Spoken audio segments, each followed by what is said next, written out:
नमस्कार दोस्तों, knowledge max में स्वागत है आपका। अगर आपने अभी तक नॉलेज मैक्स को सब्सक्राइब नहीं किया है तो सब्सक्राइब जरूर कर लें और बेल आइकन दबाना मत भूलना, ताकि हर वीडियो आपके पास अलर्ट के रूप में पहुंचता रहे। दोस्तों, आज हम बात करने वाले हैं केचुआ खाद की। कैसे बनाना है, क्या क्या चाहिए, कितनी स्पेस चाहिए, कौन कौन सी मशीनरी चाहिए, क्या क्या उसके लिए कच्चा माल चाहिए। पूरी डिटेल्ड इंफॉर्मेशन है। इसके बाद आपको इसके बारे में ज्यादा जानने की जरूरत नहीं पड़ेगी। ये पूरा वीडियो आपको अंत तक देखना पड़ेगा। अगर आप केचुआ खाद से संबंधित कोई इंफॉर्मेशन नहीं चाहते तो आप वीडियो को यहीं छोड़ सकते हैं। तो केचुआ खाद के लिए क्या मशीनरी चाहिए, क्या कच्चा माल चाहिए, कितना स्पेस चाहिए, सुखाने के लिए क्या चाहिए, ये सारी चीजें डिटेल में इसमें जा रही हैं। तो अगर आपने अभी तक डिस्क्लेमर नहीं पढ़ा है तो डिस्क्लेमर पढ़ सकते हो वीडियो को होल्ड करके। दोस्तों, केचुआ खाद, पहली बात तो ये बता दूं मैं, वर्मी कंपोस्ट काफी पॉपुलर खाद है, लोग बहुत इस्तेमाल करते हैं।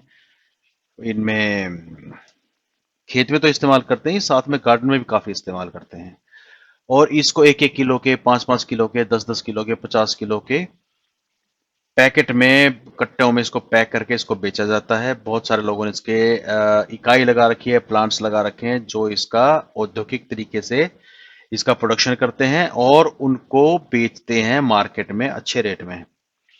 तो अगर आप केंचुआ खाद का कोई बनाने का कोई प्लांट लगाना चाहते हैं तो उसके लिए आपको क्या कच्चा माल चाहिए, क्या मशीनरी चाहिए, यही डिटेल इसमें मैं आपको देने वाला हूं। कच्चे माल के लिए दोस्तों आपको चाहिए जानवरों का गोबर, जिसमें गाय का गोबर हो सकता है, भैंस का हो सकता है, भेड़ का हो सकता है, बकरी की मेंगनी हो सकती है, घोड़े की लीद हो सकती है। यानी कि ये इनमें से कोई भी जानवर का गोबर आप उसमें इस्तेमाल कर सकते हैं। या फिर कृषि अवशिष्ट जो बच जाते हैं, पीछे जो बच जाते हैं, जैसे फसल या भूसे के अवशेष बच गए, जैसे आपने धान काट लिया, ऊपर से पीछे पराली बच गई, खरपतवार की पत्तियां बच गई, तने उनके जो हम उखाड़ के फेंक देते हैं। कई बार खेत में ही सब्जियां गल सड़ जाती हैं, वो बगीचे का, अगर आपका बागवानी है तो उसके पत्ते, उनका कूड़ा करकट, गन्ने की पत्तियां, उसकी खोई, जो रस निकालने के बाद बचती है वो खोई, ये कृषि अवशिष्ट में आते हैं, जिसको आप इस्तेमाल कर सकते हो।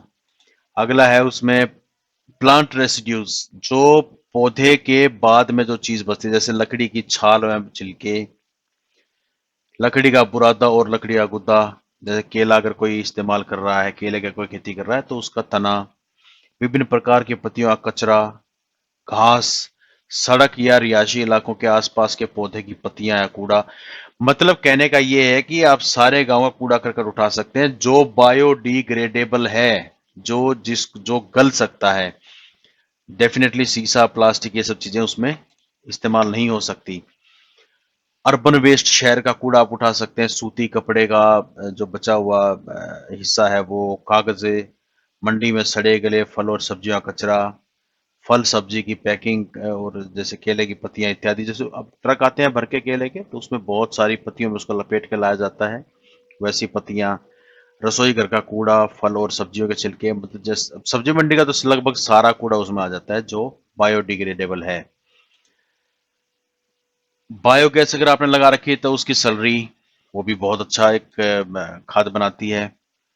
इंडस्ट्रियल वेस्ट में क्या क्या हो सकता है, आपका खाद्य प्रसंस्करण इकाइयों का अपशिष्ट, जो फूड प्रोसेसिंग यूनिट्स हैं उनका जो वेस्ट निकलता है वो, जो आसवन इकाई हैं उनका अवशिष्ट, प्राकृतिक जो खाद्य पदार्थ बनाते हैं उनका बचा हुआ सामान अवशिष्ट, गन्ने का जो मील में बगास होता है या परिष्करण अवशिष्ट जो बचता है, जो उसका चीनी बनाते हुए जो बचता है वो। कहने का मतलब ये है कि लगभग आप हर चीज इसमें इस्तेमाल कर सकते हैं जो बायोडिग्रेडेबल है। अगर कोई बायोडिग्रेडेबल नहीं है आप उसको इस्तेमाल नहीं कर सकते। फिर मशीनरी है, क्या क्या आपको चाहिए उसको इस्तेमाल करना, तो खैर बहुत बड़ी बात नहीं है, लेकिन उसको क्या क्या चाहिए, आपको कटर चाहिए, क्योंकि अगर आपके बड़े खरपतवार आपके पास है तो उसको काट के डालना पड़ेगा, इतने बड़े खरपतवार को केंचुए नहीं खा पाएंगे। और कार्बनिक अवशिष्ट का मिश्रण बनाने हेतु मशीन चाहिए। अलग अलग ये देखी होगी आपने, जो जैसे मशीन ये शहर से अगर आपने कूड़ा उठाया है उसको काट पीट दिया है, उसके बाद उसको छानने के लिए एक मशीन होती है, जैसे ये सीमेंट के जो मसाला बनाती है इस तरीके की मशीन होती है, वो चाहिए आपको। खुरपी, फावड़ा, कांटा आदि चाहिए, इस्तेमाल करने पड़ेंगे, उसको बार बार हिलाना पड़ता है। छलनी चाहिए बाद में उसको छानने के लिए, क्योंकि केंचुआ तो आपको रखना है, वो तो आपका मेन सोर्स है जो आपको खाद बना बना के देता रहेगा। तोलने की मशीन चाहिए आपको, तोल तोल के उसको पैकिंग करना है, पैकिंग सीलिंग मशीन चाहिए। और पानी के छिड़काव हेतु आपको एक हिजारा फुहारा चाहिए, क्योंकि आपको पानी बाद में डालते रहना पड़ेगा ताकि बायोडिग्रेडेबल जो वेस्ट है उसको केंचुए खाते रहे पानी के साथ इकट्ठा करके। अगर आप इसकी कोई औद्योगिक इकाई लगाना चाहते हैं, आप उसको इंडस्ट्रियल आई मीन किसी प्लांट के बेस पे आप उसको एज ए बिजनेस करना चाहते हैं, तो आपको लगभग 150 टन प्रति वर्ष अगर आप केंचुआ खाद प्रोड्यूस करना चाहते हैं तो आपको उसके लिए 5000 वर्ग फीट की लगभग जगह जरूरत होगी। तो आपके पास 5000 वर्ग फीट की जगह होनी चाहिए। और केंचुआ खाद इकाई के लिए 4 टन प्रतिदिन या 30 टन प्रति सप्ताह की दर से कार्बनिक अवशिष्ट की आवश्यकता होती है। इतना आपको बनाने के लिए 4 टन का तो हर रोज आपको कचरा चाहिए ही चाहिए। और शहरों में तो आजकल इतना कचरा निकलता है, आप तो अगर ऐसी कोई इकाई लगाते हो तो डेफिनेटली आप पर्यावरण को भी बहुत ज्यादा सहायता कर रहे हो। इसका इंफ्रास्ट्रक्चर बनाने के लिए 12 फीट गुना 10 फीट गुना 40 फीट यानी 4800 स्क्वायर फीट के आकार का छप्पर चाहिए, यानी एक शेड चाहिए। और लगभग 150 से 175 टन प्रति वर्ष केंचुआ खाद बनाने के लिए ये उपलब्ध है, ये काफी है, पर्याप्त है। टारगेट भी लगभग 150 टन का, हम ऊपर जो 5000 स्क्वायर फीट की बात कर रहे हैं वो 150 टन का है, तो इतना एरिया उसके लिए चाहिए। बनाने के बाद उस पर छिड़का, जब खाद बना रहे हैं आप, उसमें जब बायोडिग्रेडेबल वेस्ट डाल रहे हैं उसके बाद उस पर पानी का छिड़काव करने के लिए आपको स्प्रिंकल चाहिए। छप्पर को या जिसको आप शेड बोलते हो, शेड को इस तरीके से बनाना है कि उसमें हवा आराम से आती जाती रहे, लेकिन उसमें बाहर का कोई और जानवर ना आए।